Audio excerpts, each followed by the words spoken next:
Youth, berjumpa dalam Youth for Christ pada hari ini dalam tema Menerima Masa Lalu yang ditulis oleh Pendeta Hendrikus.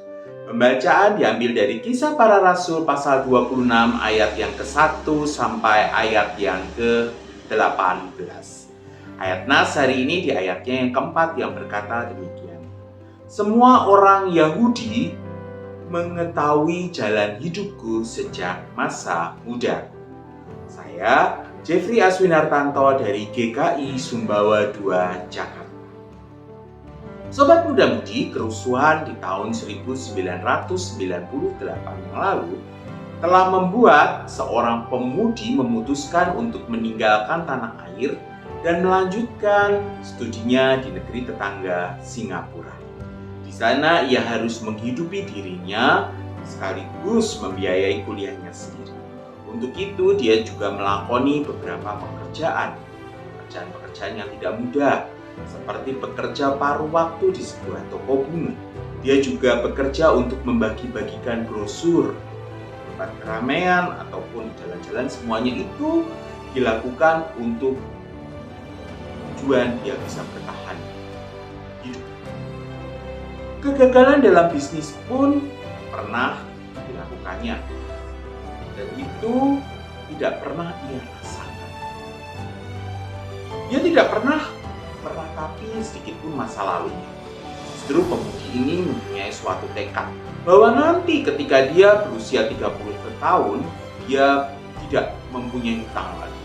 Dia juga terbebas dari semua masalah-masalah finansial.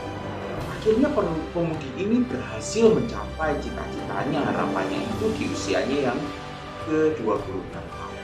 Mana pemudi ini sudah memiliki kekayaan senilai 10 miliar. Pemudi ini mungkin kita semua saat ini sudah mengenalnya.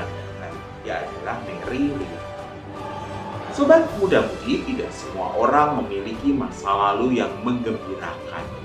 Dan juga apa yang dialami oleh Paulus. Ketika Paulus berjumpa atau bertemu dengan Nabi, Paulus menceritakan membagikan masa-masa lalunya yang kelam. Paulus mengatakan apa yang ia perbuat sebagai orang Farisi garis keras di masa lalunya. Paulus juga menyampaikan bahwa dia pernah memasukkan orang Kristen ke dalam penjara, bahkan menyetujui untuk hukuman mati yang ditimpakan kepada mereka. Itu di ayat yang ke-10.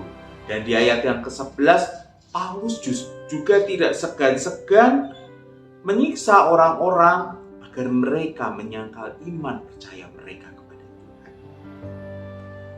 Paulus tidak pernah melupakan masa lalunya. Paulus tidak pernah melupakan apa yang ia pernah perbuat dulu.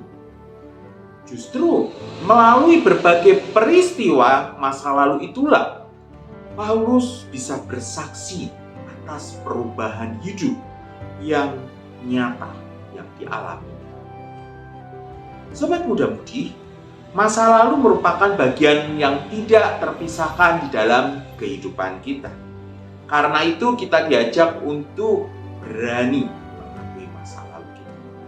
Berani untuk menerima masa lalu kita. Dan berani untuk memaknai ulang masa lalu kita. Dengan demikian masa lalu yang kelam dapat menjadi berkat ketika dimaknai dalam terang firman Tuhan. Masa lalu yang kelam bukan berarti hidup kita kini dan yang akan datang pun menjadi kelam.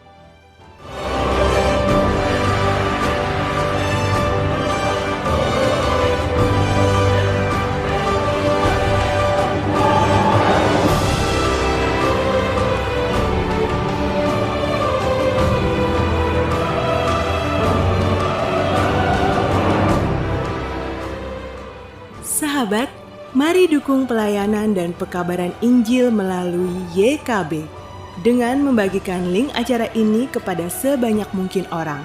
Dukungan juga dapat saudara lakukan dengan mentransfer dukungan finansial ke rekening BCA ke nomor 450 305 2990, 450 305 2990 atas nama Yayasan Komunikasi Bersama.